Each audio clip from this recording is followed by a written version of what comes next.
오늘 함께 볼 말씀은 열왕기상 17장 17절부터 24절 말씀입니다.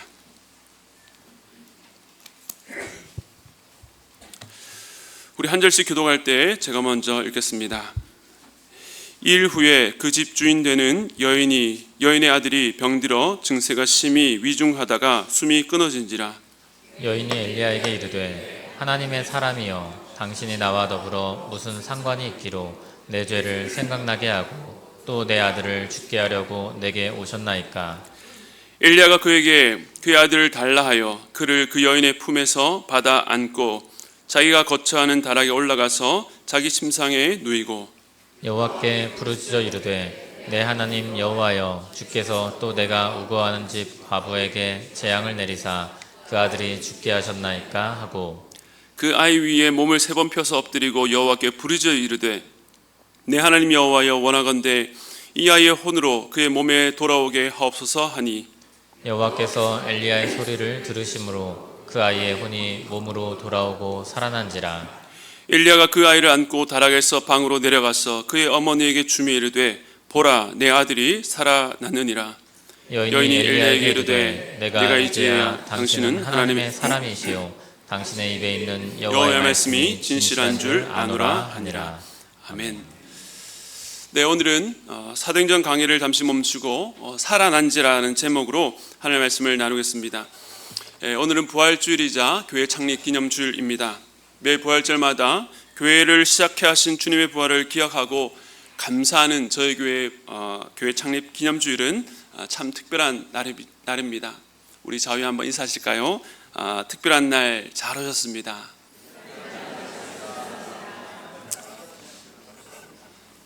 네, 특별히 오늘 나눌 말씀은 열왕기상의 엘리야 선지자에 대한 말씀입니다. 지금까지 부활주일에 늘 신약을 본문으로 말씀을 나눴는데 처음으로 구약 말씀으로 함께 설교하게 되었습니다. 말씀을 준비하며 제게 주셨던 특별한 은혜가 있기에 오늘 이 시간을 통해서 여러분 모두에게 그 은혜가 넘치기를 소원하며 우리 모두의 꿈과 기도 제목이 되기를 바랍니다. 오늘 본문인 열왕기서는 이 다윗에 이어서 왕이 된 솔로몬의 통치부터 그 나라가 두 나라로 분열되고 또 그 각 나라가 멸망하기까지 다룬 역사서입니다. 두 나라의 왕들의 통치 기간에 있었던 주요 사건들을 중심으로 기록했습니다. 그런데 이 열왕들의 역사 가운데서 이 열왕기상 후반부터 열왕기하 초반까지 엘리야와 엘리사 선지자 이야기를 중심으로 기록하고 있습니다. 열왕기 상하를 원래 한 권의 책으로 본다면 그 가장 중심부에 위치해 있는 것입니다. 그렇다면 그 이름처럼 왜 왕들의 이야기 한복판에 이 선지자들의 이야기가 들어있을까요? 특별히 이 두 선지자는 이 북이스라엘의 암흑기에 활동했습니다. 물론 북이스라엘은 그 출발부터 예루살렘이 아닌 단과 베델에 다른 성전을 세우고 다른 제사장과 다른 절기를 세워서 잘못된 길을 걸어왔습니다. 모든 왕들이 하나같이 악했고 그래서 계속해서 왕조가 바뀌는 피해 역성혁명이 일어났습니다. 그런데 엘리야가 활동했던 시대에 이 아합왕은 좀 더 특별한 의미에서 악했습니다. 아합왕이 그의 아내 이세벨이 가져온 바알과 아세라를 국가의 공식 종교로 선언한 것입니다. 비록 그동안 이 단과 베델에 금신상을 세워놓고 잘못된 제사를 드렸지만 그래도 겉으로는 자신들은 여호와를 섬긴다라고 여겼습니다. 그런데 이 나라의 종교를 바꾸는 전무후무한 일이 일어난 것입니다. 하나님을 섬기는 제사장과 선지자를 다 잡아 죽이고 바알과 아세라를 섬기는 선지자들을 먹여 살렸습니다. 이런 때에 엘리야가 등장한 것입니다. 즉 왕이 왕으로서의 역할을 제대로 못하고 온 백성을 어둠으로 이끌 때에 하나님께서 선지자를 보내셔서 여전히 이 땅을 돌보시고 통치하신다는 것을 나타내신 것입니다. 그 시작이 열왕기상 17장입니다. 이렇게 엘리야가 역사에 나타나자마자 했던 말이 내 말이 없으면 수년 동안 비도 이슬도 내리지 않고 이 나라에 기근이 있다라고 선언했습니다. 즉 여호와를 버리고 농경과 풍요의 신 바알을 섬기겠다라고 선언했던 이 북이스라엘 향해서 너희들의 우상인 풍요를 완전히 끊어버리겠다라고 선점포고하신 것입니다. 그리고 하나님은 엘리야에게 요단 앞 그리 시냇가에 숨으라 하시고 아침과 저녁으로 까마귀를 통해서 그를 먹이셨습니다. 그런데 정말 엘리야의 말대로 비가 내리지 않자 이제 시냇가까지 완전히 말라버렸습니다. 그러자 이번에는 하나님께서 저기 시돈 땅 사라밧으로 가서 한 과부의 집에서 지내라는 것입니다. 이 말씀에도 엘리야가 순종해서 사르밧에서 마침 만난 과부에게 처음에는 물을 달라 하더니 곧이어서 자기에게 떡을 가져오라고 청했습니다. 그러자 이 과부가 자신의 사정을 고하는데 통에 가루가 조금과 병에 기름이 조금 있는데 이제 이것으로 음식을 만들어 먹고 죽으려고 했다는 것입니다. 그 사정을 듣고도 엘리야가 담대하게 말합니다. 그래도 내게로 떡을 가져오고 그 다음에 너와 내 아들을 위해서 만들라는 것입니다. 그런데 이것은 그냥 허풍이 아니었습니다. 이미 이전에 까마귀를 통해서 먹이셨던 하나님을 의지하고 말한 것입니다. 그리고 두려워하는 과부에게 이렇게 말합니다. 열왕기상 17장 14절 말씀 함께 읽겠습니다. 시작. 이스라엘의 하나님 여호와의 말씀이 나 여호와가 비를 지면에 내리는 날까지 그 통에 가루가 떨어지지 아니하고 그 병에 기름이 없어지지 아니하리라 하셨느니라. 아멘. 우리가 잘 아는 참 기적적인 말씀이죠. 놀랍게도 과부가 이 말씀대로 믿고 순종했습니다. 그리고 정말 그 말씀대로 그 약속대로 통에 가루와 병에 기름이 떨어지지 않는 놀라운 기적을 경험하게 된 것입니다. 하나님의 백성 이스라엘조차 이 기근과 가뭄으로 극심한 어려움을 겪을 때에 멀리 이방 땅 한 과부에게 놀라운 하나님의 은혜가 임한 것입니다. 요즘 이 정치와 외교 또 국가 간의 전쟁으로 인해서 물가가 올라서 경제적으로 큰 위기인 것이 체감될 정도입니다.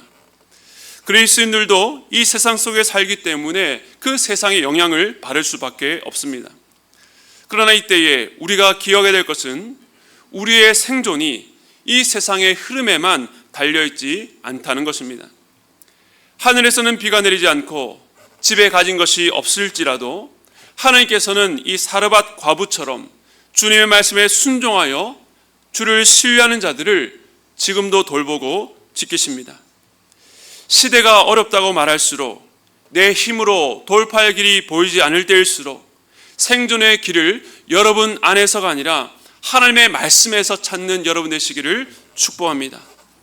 그것 외에는 답이 없습니다. 이 답 없는 세상 속에 주님만이 답인 줄로 믿으시기 바랍니다. 이처럼 사르밧 과부에게 이 엘리야의 방문은 하나님의 돌보심과 위로 또한 구원이었습니다. 그런데 이야기가 여기서 끝나지 않습니다. 여기까지가 이 가정에 주신 하나님의 은혜의 전부가 아니라는 것입니다.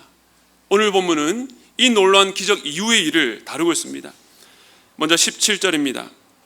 이 일 후에 그 집주인 되는 여인의 아들이 병들어 증세가 심히 위중하다가 숨이 끊어진지라. 긴 가뭄에도 하나님의 사람을 통해 먹는 문제가 해결되었던 사르밧 과부의 집에 큰 어려움이 생겼습니다. 그의 사랑하는 아들이 죽은 것입니다.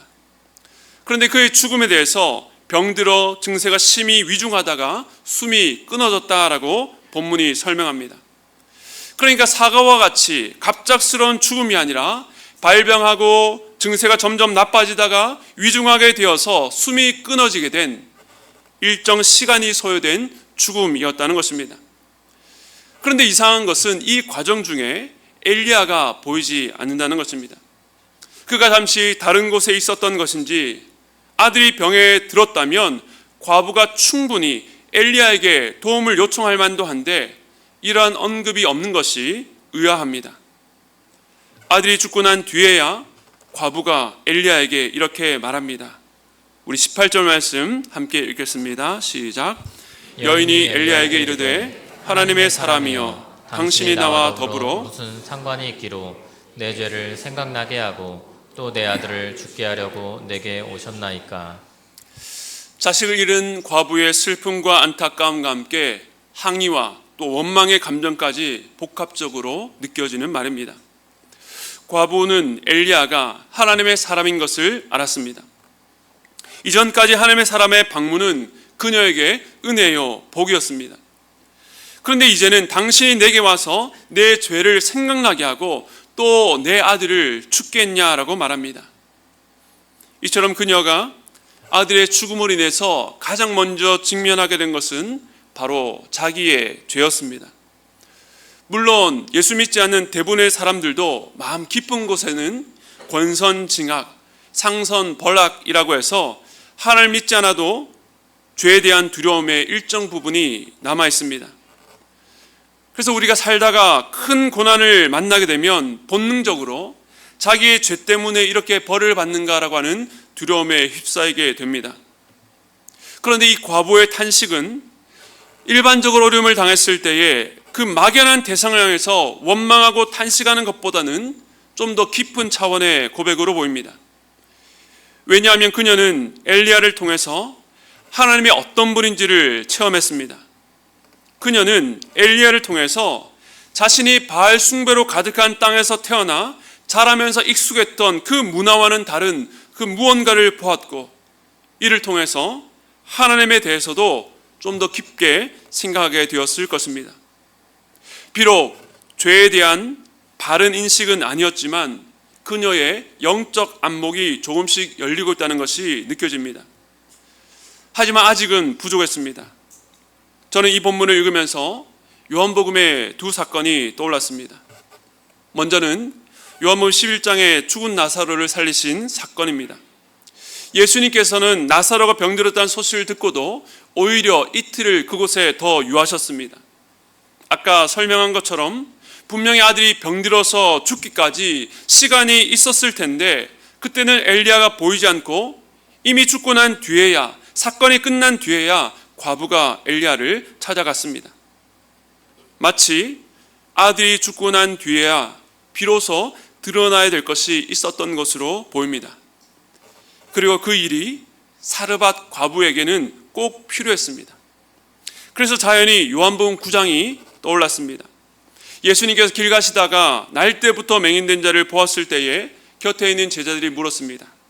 저가 맹인된 것이 이 사람의 죄 때문입니까? 아니면 그의 부모의 죄 때문입니까? 그때 주님은 어떻게 답하셨습니까? 요한복음 9장 3절입니다. 우리 함께 읽겠습니다. 시작. 예수께서 대답하시되 이 사람이나 그 부모의 죄로 인한 것이 아니라 그에게서 하나님이 하시는 일을 나타내고자 하심이라. 아멘. 만일 오늘 이 과부에게 예수님께서 계셨다면 동일하게 말씀하셨을 것입니다.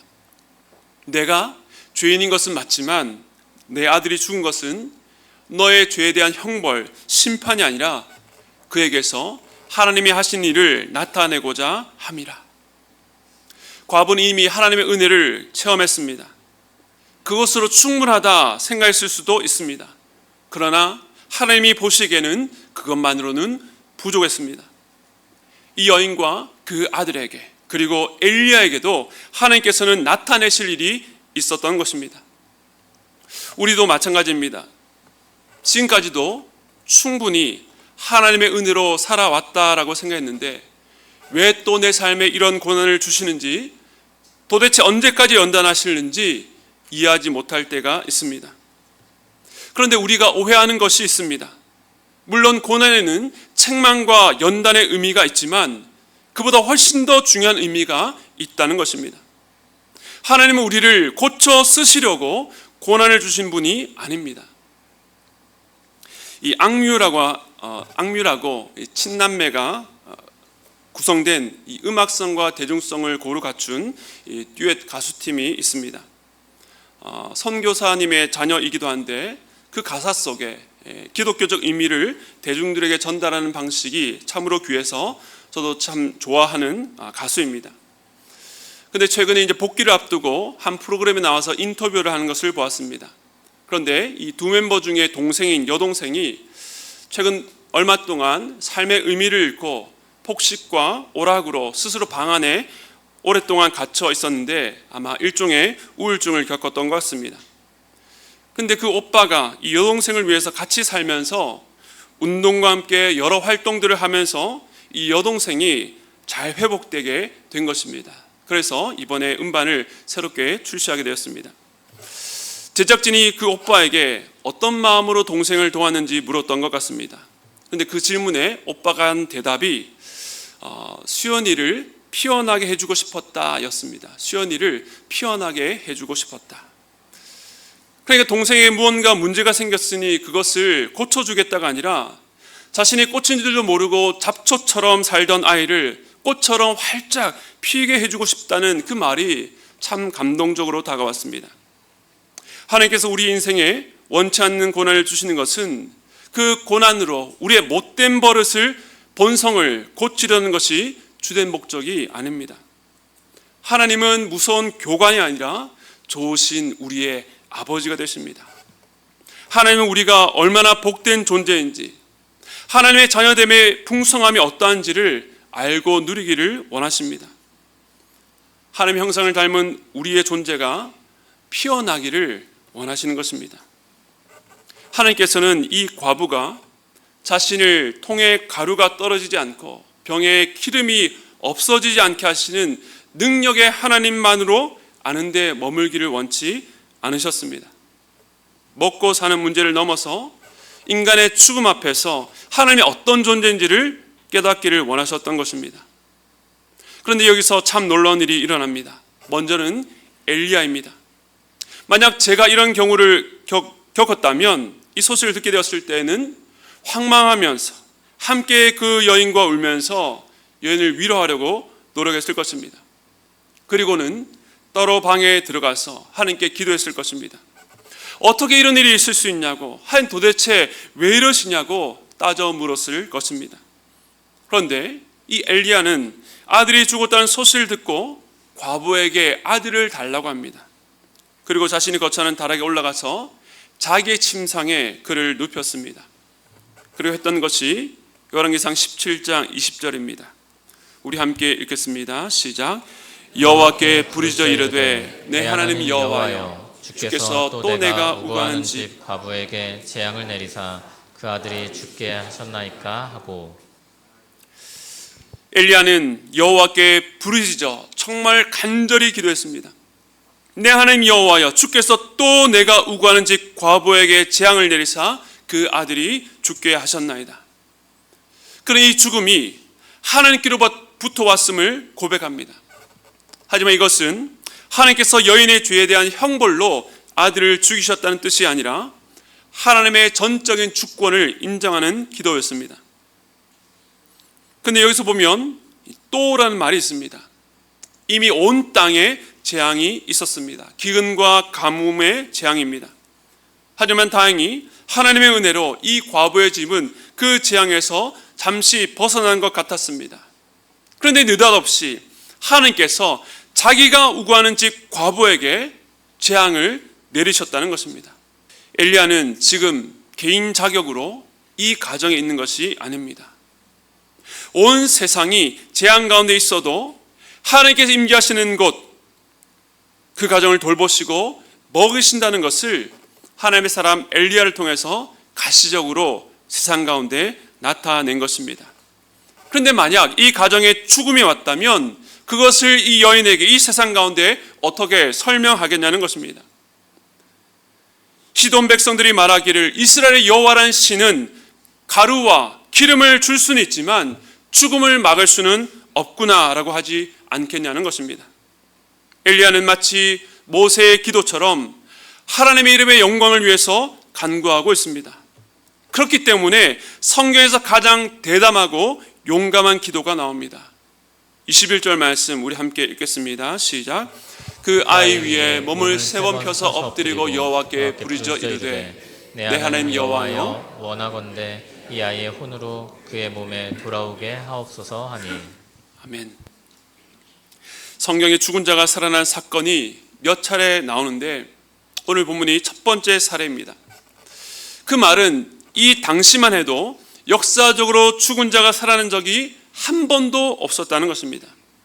그런데 엘리야는 지금까지 한 번도 없었던 이를 위해서 누구도 기도해 본 적이 없는 기도를 하나님께 드리고 있습니다. 그런데 그가 이런 기도를 드릴 수 있는 이유는 그 일이 설사 한 번도 일어나지 않았다 할지라도 하나님은 죽은 자라도 다시 살리실 것을 믿었기 때문입니다. 그런데 그냥 기도만 하지 않고 독특한 행동을 하면서 기도했습니다. 여기서 몸을 펴다라는 것은 이 측정하다라는 뜻의 단어를 썼는데, 우리가 측정하려면 그 측량줄을 최대한 펴야 되는 것처럼 엘리야는 아이의 위에 자기의 몸을 3번 펼쳐서 기도했습니다. 그의 팔로 아이의 발 위로 펴고 그의 다리로 아이의 다리 위로 펼쳐서 기도한 것입니다. 왜 엘리야가 이렇게 독특한 행동을 하면서 기도했을까요? 선지자의 말이 하나님의 뜻을 나타내는 것처럼 선지자의 행동도 하나님의 뜻을 나타내는 통로입니다. 이 아이가 언제 죽었는지 알 수 없지만 시간이 지남에 따라 그의 몸은 점점 차갑게 식어갑니다. 생기가 떠난 사람을 보면 분명 그 사람인데 내가 알던 그 사람이 아닌 것처럼 느껴집니다. 그런데 그 시신 위에 자기의 몸을 펴서 접촉하는 것은 결코 쉽지 않은 일입니다. 하지만 엘리야는 자신의 몸을 펴서 자신의 몸으로 그 죽은 아이의 몸을 덮은 것입니다. 산자가 죽은 자를 덮었습니다. 하나님의 사람이 사망의 권세 아래 있는 자를 덮은 것입니다. 엘리야는 사람이 극복할 수 없는 한계, 한 번 가면 절대 다시 돌아온 적이 없는 죽음이 임한 시신 위에 하나님의 권능과 능력으로 살려달라는 기도를 그의 온몸으로 표현한 것입니다. 만일 위에서 이 기도하는 모습을 보았다면 죽은 아이는 보이지 않고 그를 덮고 있는 엘리야만 보였을 것입니다. 이러한 선지자의 상징 행위는 우리에게 어떤 사건을 떠올리게 합니다. 즉 예수님께서 죽은 나사로를 살리신 것은 단지 죽은 자를 살리는 놀라운 능력을 과시하거나 보여주기 위해서가 아니었습니다. 이미 죽음이 확정된 자리, 무덤에 들어간 자라도 부활이요 생명이신 예수님이 부르시면 사망의 권세에서 벗어나 살아난다는 것, 장차 부활하신 예수님께서 자기를 믿는 모든 자들을 살리실 것을 보여주는 표징 사건이었습니다. 마찬가지로 엘리야가 이 아이를 위해서 기도하는 모습은 장차 오실 메시아, 그가 오셔서 하실 일을 미리 보여주는 예표였습니다. 예수님이 우리를 어떻게 살리셨습니까? 저 하늘 높은 하늘 위에서 아래를 내려다보며 말씀만 하시거나 천사를 대신 보내서 살린 것이 아니라 주님이 직접 오셨습니다. 친히 인간이 되셨습니다. 영원하신 하나님의 아들이 시 공간의 한계 속으로 들어와서 인간의 연약한 육체로 사셨습니다. 그리고 죽을 수밖에 없는 이 땅의 영혼들을 자신의 모든 육체로 덮으셨습니다. 아이의 위에 몸을 폈던 것처럼 주님은 자신의 팔과 두 다리를 십자가 위에 쫙 펴서 심지어 그것이 움츠러들지 않도록 고정되도록 못 박히셔서 죽으셨습니다. 왜 주님께서 그렇게 하셔야 했습니까? 요한복음 12장 32절과 33절에 이렇게 말합니다. 내가 땅에서 들리면 모든 사람을 내게로 이끌겠노라 하시니, 이렇게 말씀하시면 자기가 어떠한 죽음으로 죽을 것을 보이심이로라. 모세가 놋뱀을 든 것 같이 인자도 들려하리라 말씀하셨던 것처럼 주님이 십자가에 매달려 죽으신 것은 모든 사람을 부활이요 생명이신 주께로 이끌기 위해서입니다. 엘리야가 아이의 몸을 완전히 덮었던 것처럼 주님이 우리가 받아야 될 심판의 자리에 대신 서신 것입니다. 두렵고 무서운 정잡해 있던 우리를 자기 뒤에 감추시고 우리가 받아야 될 모든 진노의 잔을 대신 받아 마셨습니다. 죄인들의 모든 죄짐을 대신 지셨습니다. 이것을 대속의 은혜라고 합니다. 엘리야는 이처럼 장차 오실 예수님을 그림자처럼 증거하고 있습니다. 그가 드렸던 기도, 원하건대 이 아이의 혼으로 그의 몸에 돌아오게 하소서. 우리 주님도 십자가 위에서 이러한 기도를 드리셨을 것입니다.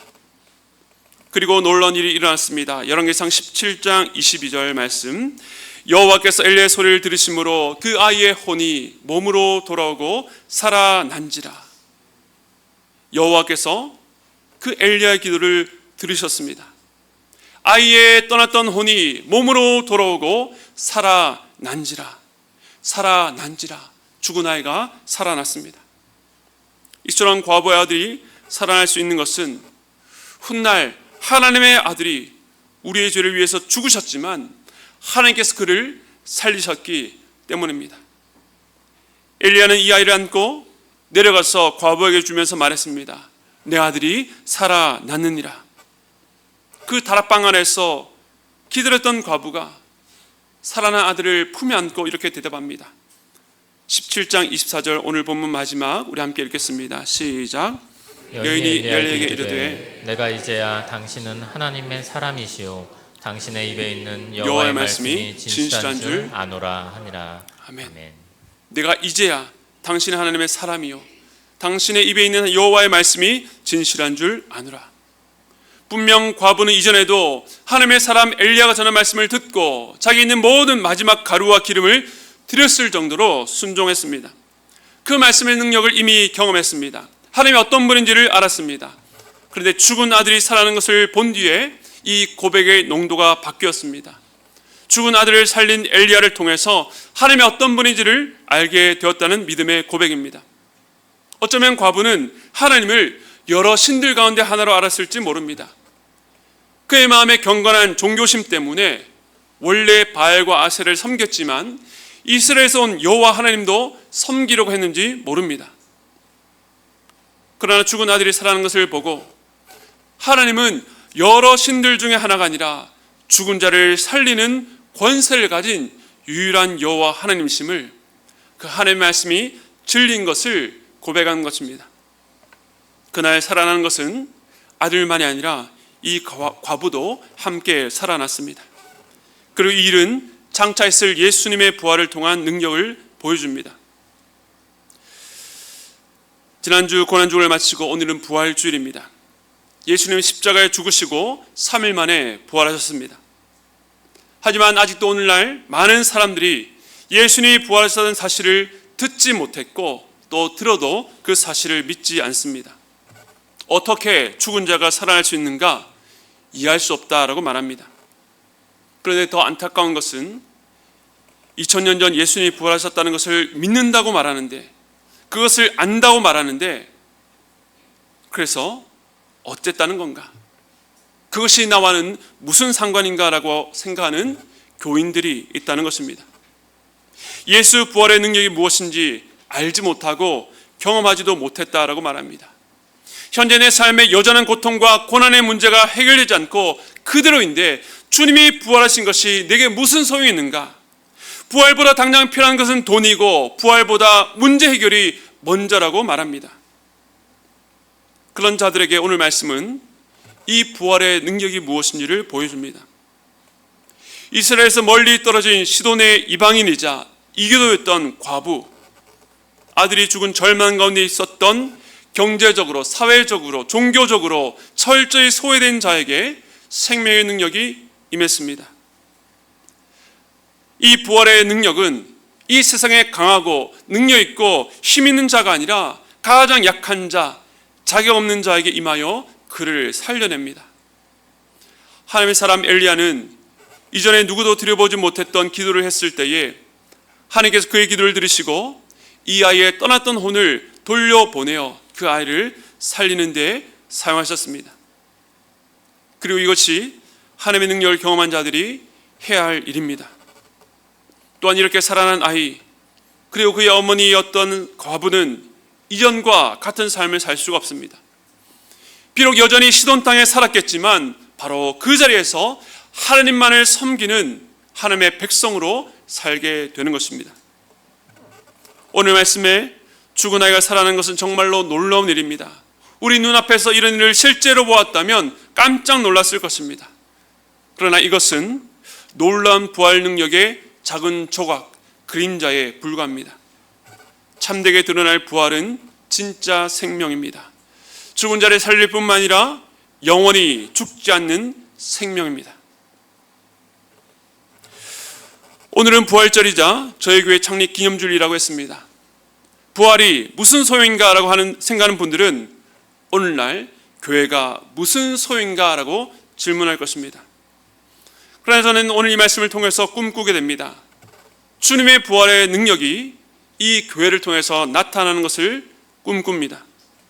하나님의 사람 엘리야가 죽은 아이의 몸 위에 자신의 몸을 펼쳐서 하나님께 간절히 기도했던 것처럼 십자가로 우리를 덮으셔서 살려낸 교회가 영적으로 죽은 자를 향해서 우리의 두 팔을 벌려 그를 덮어 기도하는 교회 되기를 원합니다.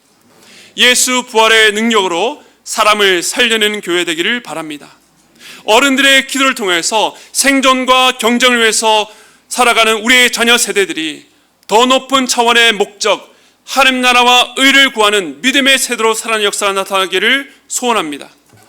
우리의 부모 세대가 육신이 약해져감에 따라서 그 영혼조차 피폐해져 갈 때에 자녀 세대의 기도를 통해서 천국과 부활의 소망이 더욱 분명해지는 살아나는 역사가 나타나기를 소원합니다.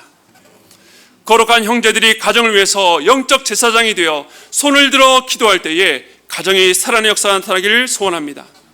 거룩한 자매들이 눈물의 기도와 사랑의 섬김으로 생명을 돌보아 살아나는 역사가 나타나기를 기도하고 꿈꿉니다. 사랑하는 성도 여러분, 우리 교회가 이 땅에 존재해야 되는 이유가 무엇입니까? 우리 교회가 10주년, 20주년, 30주년, 100주년 명맥을 유지하는 것이 목적일 수가 없습니다. 이 땅에 죽은 영혼을 살려내는 교회가 되어야 됩니다. 하나님의 은혜에는 사각지대가 있을 수 없습니다. 아직 부활의 능력이 무엇인지도 경험해 보지 못한 채 교회의 사각지대에 출석하는 분들, 예수님이 주와 그리스도이심을 고백하지 못하는 분들, 당장 인생의 문제에 매몰되어 주님을 바라보지 못하는 자들이 이 예배를 통해서 다락방의 나눔과 모임을 통해서 훈련을 통해서 성도가 서로 사랑하며 그의 허물을 덮어주는 그 사랑의 역사를 통해서 살아난 역사가 나타나기를 간절히 소원합니다. 교회를 위해서, 예배를 위해서, 각 교육부서와 성도와 가정을 위해서 이런 꿈으로 함께 기도하는 교회 되기를 바랍니다. 성령께서 우리 안에 날마다 공급하시는 그 부활의 생명으로 우리 자신이 살아나고 또 죽어가는 영혼을 두 팔을 벌려 그를 덮어주며 기도하며 살려낸 교회가 되는 저와 여러분 되시기를 간절히 축원드립니다. 이 시간의 말씀을 기억하시면서 함께 찬양할 때에 오늘 우리 섬겨주셨던 우리 시니어, 우리 콰이어 앞에 나오셔서 우리 함께 찬양하기를 원합니다.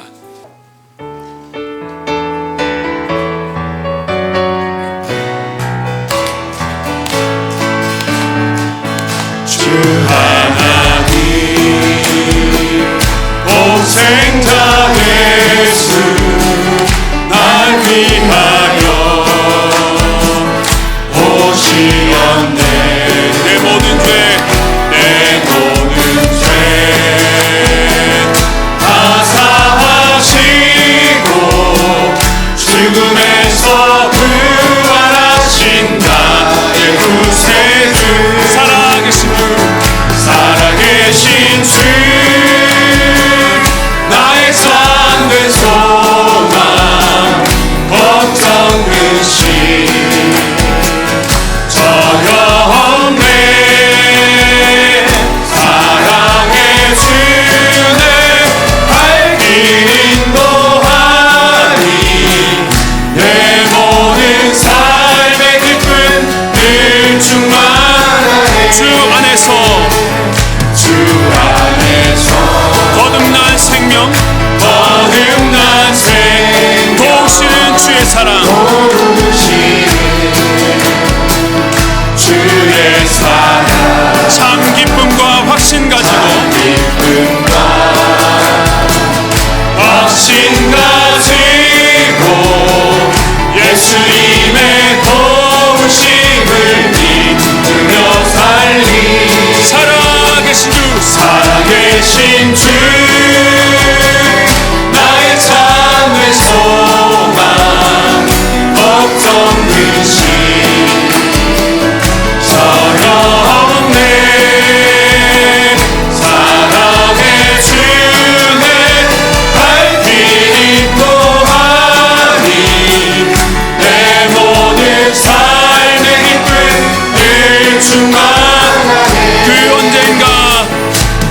언젠가 주의 때까지 주를 위해 싸우리라. 승리의 길 멀고 험해도 주님께서 나의 앞길 지켜주시니 살아계신 주 살아계신 주 나의 참된 소망 걱정 의심 전혀 없네. 사랑의 주는 갈 길 인도하니 우리 마지막 살아계신 주 앞에 두 손 높이고 우리 목소리 함께 찾습니다. 함께 찾습니다. 살아계신 주 살아계신 주 나의 참된 소망 걱정 의심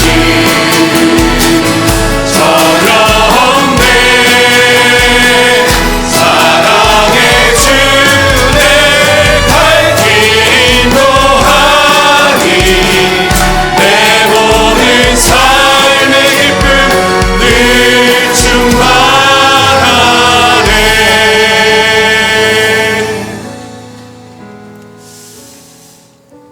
오늘 특별히 우리 시니어 콰이어 분들 앞에 나와서 함께 마지막 찬양 같이 하자고 한 이유가 또 있습니다. 우리 힘있게 찬양한 것도 또 중요하지만 우리 시간에 우리 작년 여러분 기억하십니까? 우리 온 가족 수련회로 각 세대가 서로 위해서 함께 축복하며 기도했던 것처럼 오늘 우리 앞에 있는 우리 시니어 어른들, 우리 다음 세대를 위해서 함께 기도해 주시고 축복 기도해 주시고 또 우리 자리에 있는 우리 다음 세대들, 우리 어른 세대를 기억하시면서 주님, 우리 각 세대가 그리스도의 복음의 능력으로 그 부활의 능력으로 살아나는 교회 될 수 있도록 붙잡아 주시옵소서. 죽어가는 영혼, 죽어있는 영혼을 볼 때에 왜 저렇게 사냐 정죄하고 꾸짖는 것이 아니라 주님, 내가 두 팔을 벌려 그의 몸에 나의 몸을 얹고 우리 주님이 나의 모든 허물을 덮으셨던 것처럼 나도 그 영혼이 살아나기를 기도하겠습니다. 그렇게 기도하는 우리의 교회 되기 원합니다. 그래서 그 기도가 우리 교회를 넘어 이 땅에 죽어가는 영혼들을 향해서 이 세상 가운데에 서로 싸워가며 죽어가는 나라를 위해서 함께 기도하기를 원합니다. 함께 기도할 때 살아계신 주님의 이름 한번 부르짖고 기도하도록 하겠습니다. 함께 부르짖겠습니다. 주여, 하나님 아버지를 감사합니다. 왜 은혜입니까? 우리를 살려주신 그 주님의 놀라운 은혜와 능력을 찬양합니다. 하나님 아버지여, 주의 놀라우신 은혜가 우리의 마음과 우리 심령과 있기를 간절히 소원합니다. 하나님 아버지여, 우리를 살리신 그 부활의 능력과 그 부활의 능력이 우리를 살려내 주셔서 아버지, 죽어가는 자라도 우리 이름을 인할 수 있는 줄로 믿습니다. 아버지, 우리 어느 세를 일으켜 주셔서 아버지, 나들을 내모 주셔서 아버지의 사명이 주를 만날 때까지 끝난 것이 아닌데 아버지여, 주께서 우리 주는 삶에 붙들고 살 수 있도록 아버지여 붙잡아 주셔서 아버지, 살아난 그 세대가 아버지 할 수 있도록 붙잡아 주셔서 하나님 아버지 도와주셔서 아버지 살아있는 주님을 바라볼 수 있도록 인도하시고 아버지 도와주셔서 아버지 베풀어 주셔서 우리 모든 좋아하는 것들을 이룰 수 있도록 도와주시고 하나님 아버지를 바라봐 나갈 수 있도록 아버지 도와주셔서 아버지 살아있는 것들을 이룰 때 우리 살려내는 수 있도록 붙잡아 주셔서 아버지 도와주셔서 아버지 베풀어 주셔서 하나님 함께하여 주셔서 하나님 도와주셔서 아버지 내려주셔서 하나님 도와주셔서 하나님 내려주셔서 주님 하나님을 할 수 있도록 도와주셔서 주님 내려주셔서 하나님 모든 세가 함께 기도하며 할 수 있도록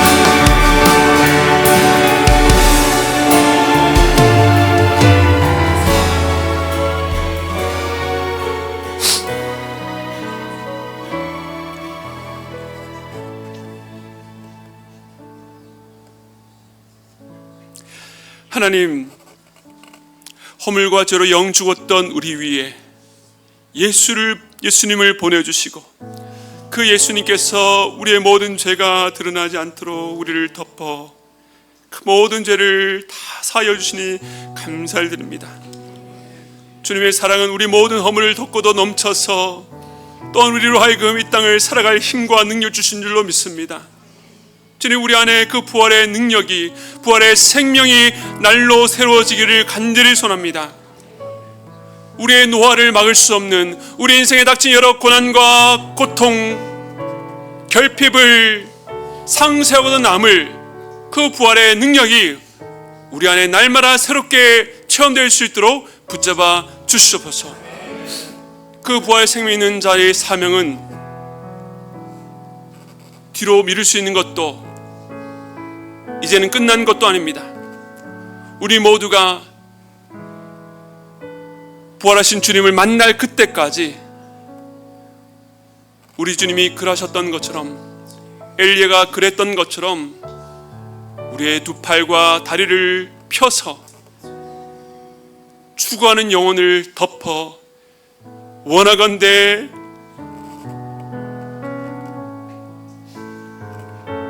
이 영혼을 살려주시옵소서.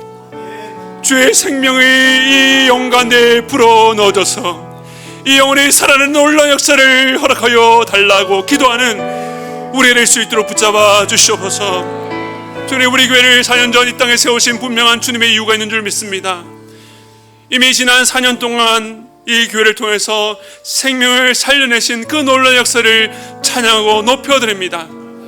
그러나 주님, 아직도 교회 곳곳에 살아날 영혼이 보이고 아직도 이 땅 곳곳에 죽은 영혼이 있음을 고백합니다. 우리의 시선과 우리의 눈이 이쯤엔 됐다 만족하지 않게 하시고 그 죽은 영혼에서 뜨겁게 기도하는 우리 될 수 있도록 붙잡아 주시옵소서. 주님, 우리가 희생하여 아버지 종의 자리에 처한다 할지라도 그 영혼을 살릴 수만 있다면 그 자리에 기쁨으로 나아가는 우리 될 수 있도록 붙잡아 주시옵소서. 대제사장 되신 예수 그리스도가 항상 살아계셔서 오늘 우리를 위해서 기도한 줄 믿사오니 그 기도 힘입어 그 죽은 영혼을 향해서 나가는 우리 모두 될 수 있도록 주여 붙잡아 주시옵소서. 지금은 우리 주 예수 그리스도의 한려운 은혜와 하나님 아버지의 무한하신 사랑하심과 성령님의 감동감화 교통하심의 역사가 부활의 능력으로 이제 죽은 자를 향해서 우리의 몸을 펴서 그를 위해 기도한 인생을 살겠노라고 결단하고 다짐하고 돌아가는 모든 성도들의 머리 위에 지금부터 영원토록 함께 있기를 축원드리옵나이다.